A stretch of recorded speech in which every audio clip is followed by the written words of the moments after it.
అందరికీ వందనాలు. లోకరక్షకుడు, పాపుల రక్షకుడైన యేసయ్య నామమున మీకు శుభములు తెలియజేస్తున్నాను. ఈరోజు నిద్ర, స్లీప్ అనే విషయం మీద మీతో మాట్లాడాలని ఇష్టపడుతున్నాను. నిద్ర ప్రతి మనిషి జీవితంలో నిద్ర అనేది ఒక ప్రాముఖ్యమైన క్రియ. ప్రతి మనిషి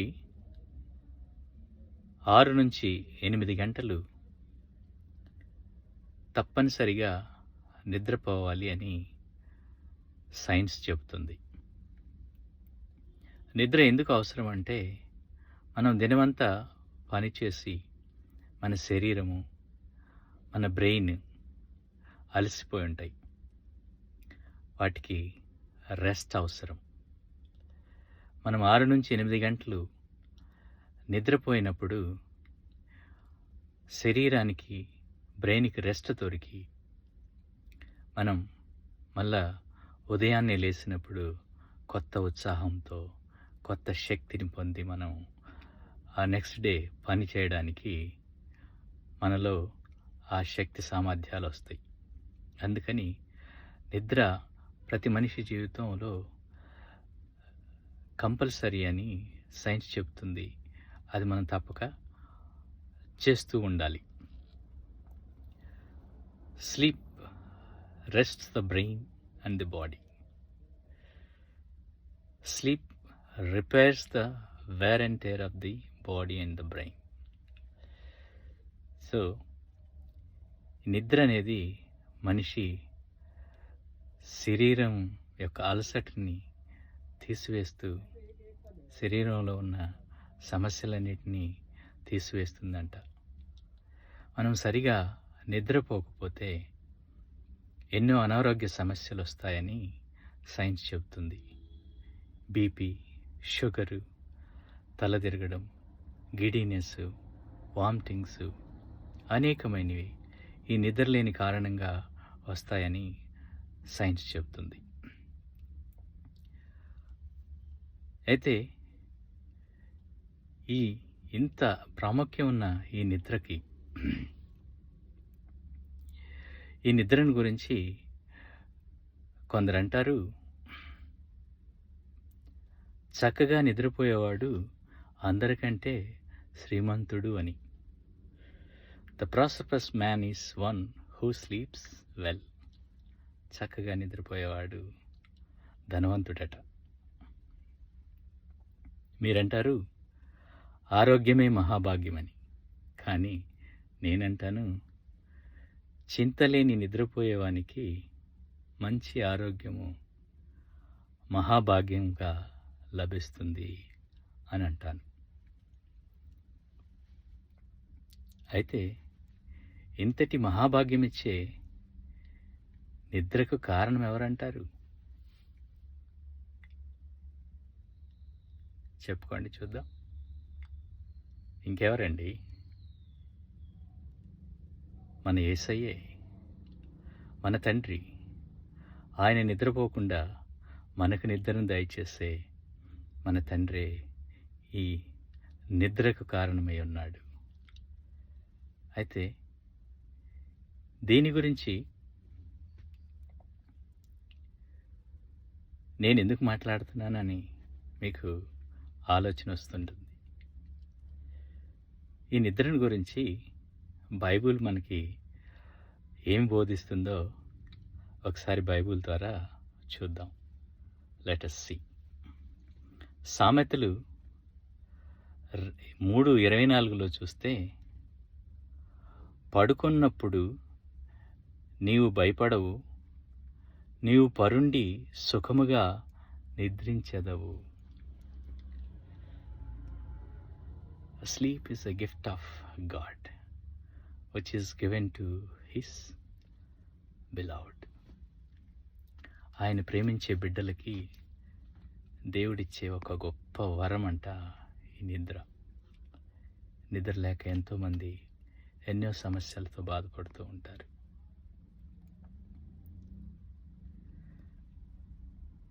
మనకి మనం సుఖంగా నిద్రపోగలుగుతున్నామంటే దానికి కారణం మన తండ్రి మన మీద ఆయన కనుదృష్టి ఉంచి మనకి సుఖమైన నిద్రనిస్తూ ఉన్నాడు.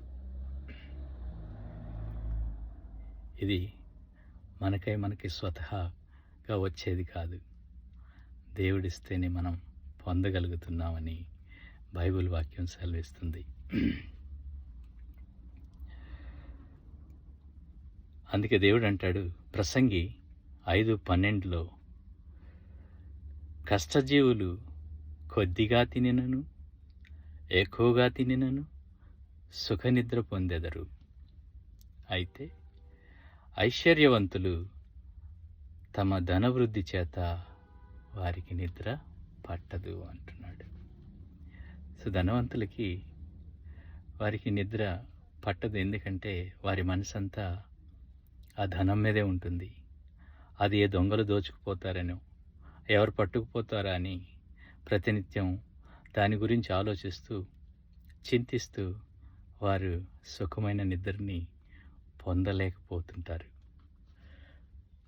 సో పేదవారికి ఆ సమస్య లేదు, వారు సుఖమైన నిద్రను పొందుతారు.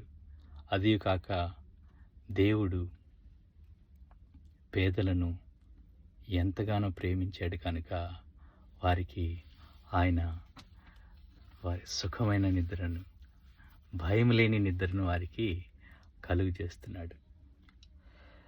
కీర్తనలు 121:3లో చూస్తే, ఇశ్రాయేలీయుల దేవుడు కునుకడు నిద్రపోడు. ఆయన చూసారా, ఆయన నిద్రించకుండా మనకు సుఖమైన నిద్రను దయచేస్తున్నాడు.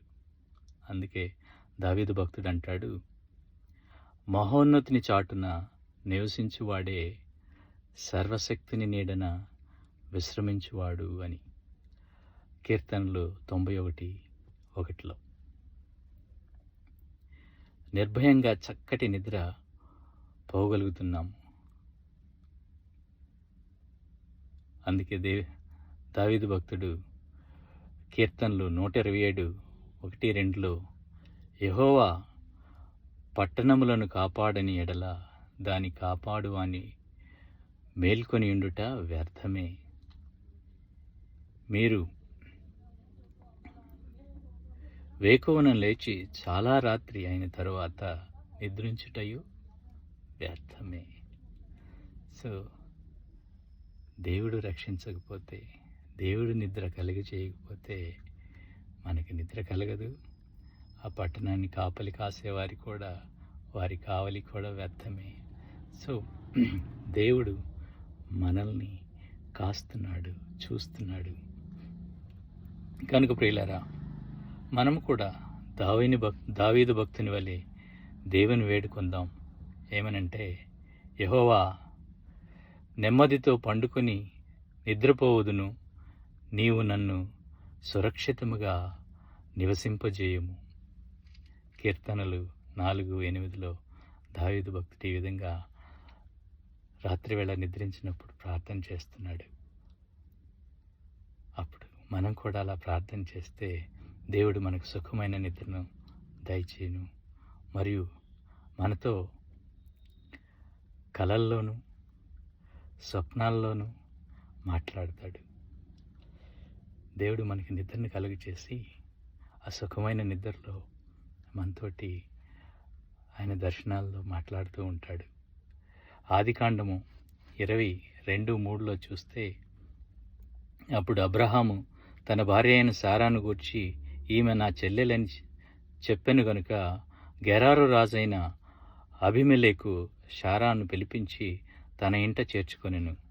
ఆ రాత్రి వేళ దేవుడు స్వప్నమందు అబీమెలెకుతో, నీవు నీ ఇంట చేర్చుకునే స్త్రీ ఒక పరపురుషునికి భార్య కనుక ఆమె నిమిత్తము నీవు చచ్చినవాడవు సుమా అని చెప్పాను. దేవుడు అబీమెలెకుతో స్వప్నమందు మాట్లాడాడు. నిద్రించేటప్పుడు దేవుడు మనకు నిద్ర కలుగు చేసి ఆయన మనతో మాట్లాడాలనుకున్నప్పుడు సుఖమైన నిద్రనిచ్చి కలల ద్వారా మనతో మాట్లాడుతూ ఉంటాడు. న్యాయాధిపతులు 7:13లో గిద్యోను వచ్చినప్పుడు ఒకడు తాను కనిన కలను తన చెలికానికి వివరించెను. అందుకు వాని చెలికాడు, అది యెహోషు కుమారుడైన గిద్యోను ఖడ్గమే. దేవుడు మిద్యామీనీయులను ఈ దండంతటను అతని చేతికి అప్పగించబోచున్నాడని ఉత్తరమిచ్చెను. దేవుడు చేయబోయే క్రియలు విశ్వాసులకి కలల ద్వారా ఆయన మాట్లాడి తెలియజేస్తూ ఉంటాడు. సో అలా ఎంతోమంది పాత నిబంధన గ్రంథంలోను కొత్త నిబంధన గ్రంథంలోను ఎన్నో స్వప్నాలు, ఎన్నో కలలు మనం విన్నాం. ఎన్నో వచనాలు కూడా మనం చూసాం. అందులో ఇంకొకటి 1వ రాజులు 3:5లో గిబియోన్లో యెహోవా రాత్రివేళ స్వప్నమందు సొలొమోనుతో, నేను నీకు దేనినిచ్చుట నీకిష్టమో దానిని అడుగుమని దేవుడు సెలవీయగా, స్వప్నమందు అడుగుతున్నాడు సొలొమోను రాజుతో.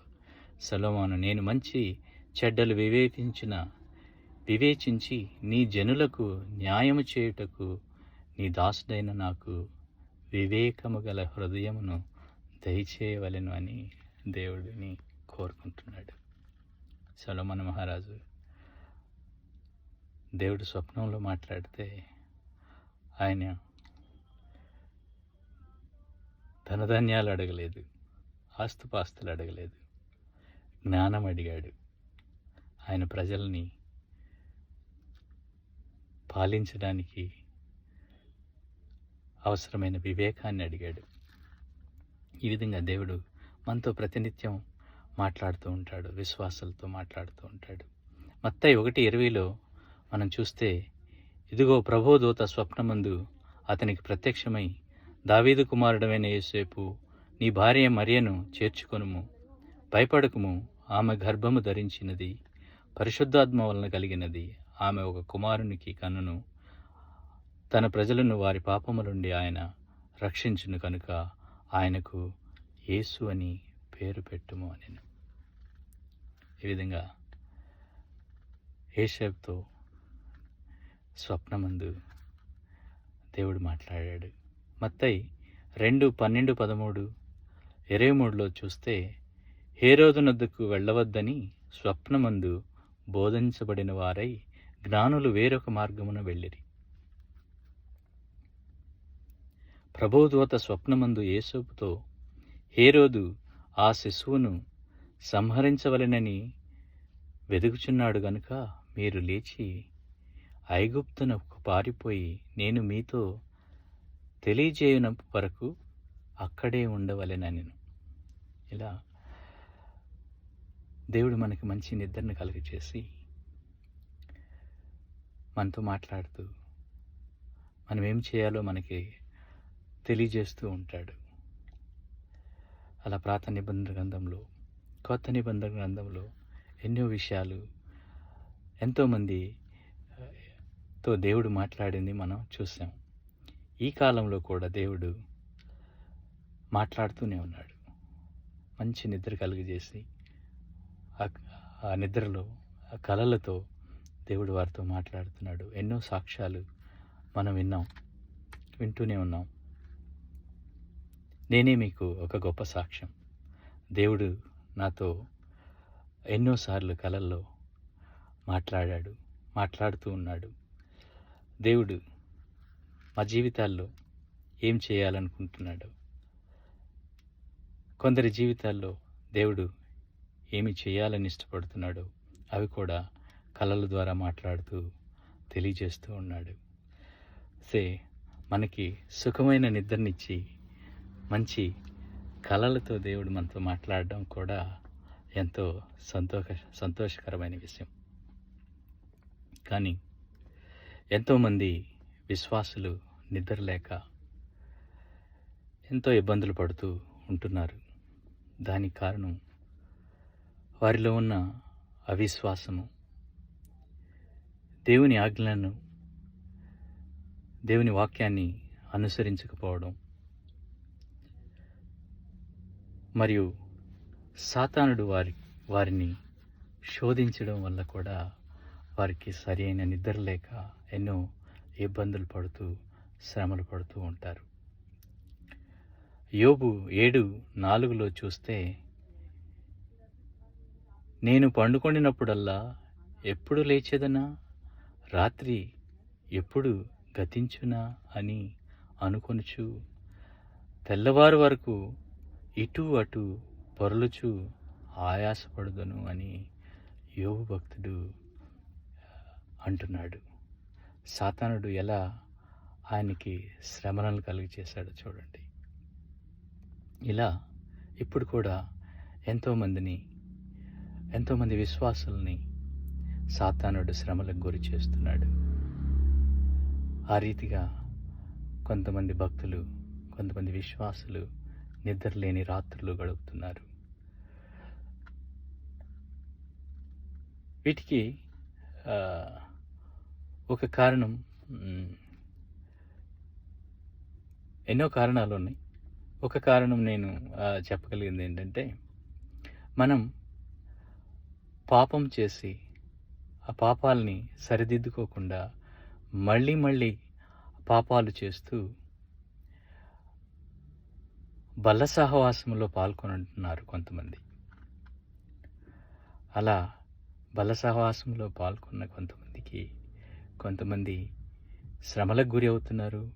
కొంతమంది నిద్రలోని వారు శాశ్వతమైన నిద్రకి గురి అవుతున్నారు.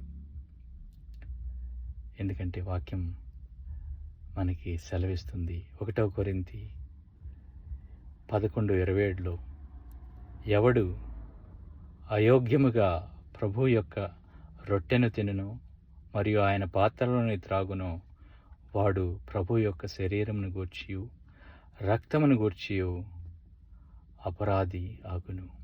ఇందువలన మీలో అనేకులు బలహీనులను రోగులునై ఉన్నారు. చాలామంది నిద్రించుచున్నారు అనట్లేదు, నిద్రించుచున్నారు.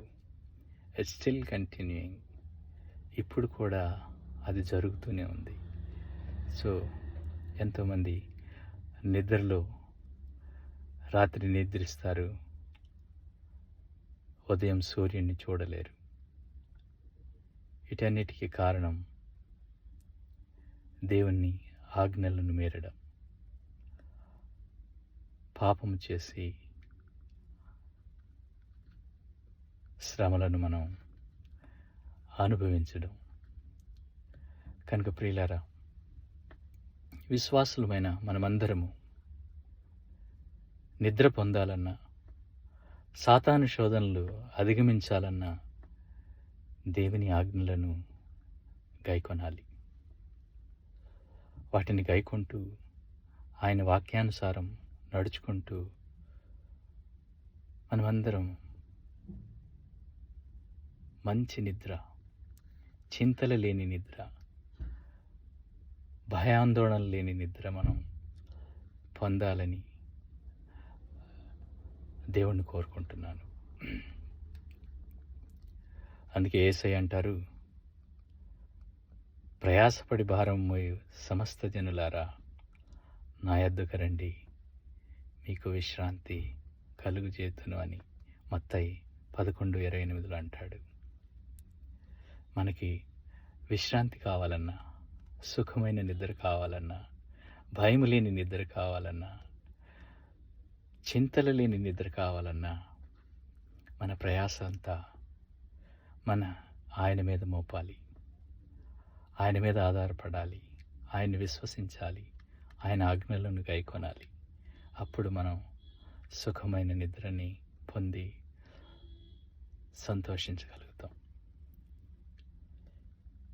ఇప్పుడు అర్థమైందా? మనమందరం సుఖమైన నిద్రను పొందాలంటే దేవుని వాక్యాన్ని మనం ఎలా అనుసరించాలో, దేవుని వాక్యం మనకి ఏం బోధిస్తుందో తెలిసింది కదా. కనుక మనమందరము మనకు సుఖమైన భయభీతి లేని నిద్రను దేవుడిస్తున్నాడు. కనుక దేవునికి ధన్యవాదాలు చెబుదాం. మరి ఎవరైతే సరైన నిద్ర లేక శ్రమలను అనుభవిస్తూ రాత్రి వేళ ఆ భయంతో ఆ ఒంటరితనంలో భయపడుతూ ఉన్నారో, సాతాను శోధనలకు లోనై ఉన్నారు, మీరందరూ దేవుణ్ణి ప్రార్థించండి, దేవుని ఆజ్ఞలను గైకొనండి, విశ్వాసంతో ఆయన్ని అడగండి. మీకు తప్పక దేవుడు సుఖమైన నిద్రను దయచేస్తాడు, సంతోషాన్ని మీ జీవితాల్లో నింపుతాడు. మంచి నిద్ర దేవుడిచ్చే వరమై ఉన్నది. సుఖమైన నిద్ర is a gift of God. ఇది మనకి మనం సంపాదించుకున్న క్రియ కాదు, ఇది మనం సంపాదించుకున్న శక్తి కాదు, దేవుడిచ్చే వరం. ఈ వరాన్ని మనం పొందాలంటే ఆయనతో మనం ఉండాలి, ఆయన మనలో ఉండాలి, ఆయన వాక్యం మనతో ఉండాలి. సో మీరందరూ తప్పక ఆయన విశ్వసించి మంచి నిద్రను పొందాలి, సుఖమైన నిద్రను పొంది శక్తిని పొంది ఆయన రాజ్యంలోకి మీరు ప్రవేశించాలని దేవుని ప్రేరట కోరుకుంటున్నాను. ఈ వీడియోలు చూస్తున్న వారందరూ తప్పక షేర్ చేయండి, దేవుని వాక్యాన్ని అందరికీ పంచండి. దేవుని రాజ్యము సమీపిస్తుంది కనుక ఎన్నో ఆత్మలను రక్షించాల్సిన భారం విశ్వాసులమైన మనందరి మీద ఉంది కనుక మీరు తప్పక వీటిని షేర్ చేస్తూ అందరినీ విశ్వాసంలోకి, రక్షణలోకి నడిపించాలని కోరుకుంటున్నాను. Thank you. God bless you. Take care.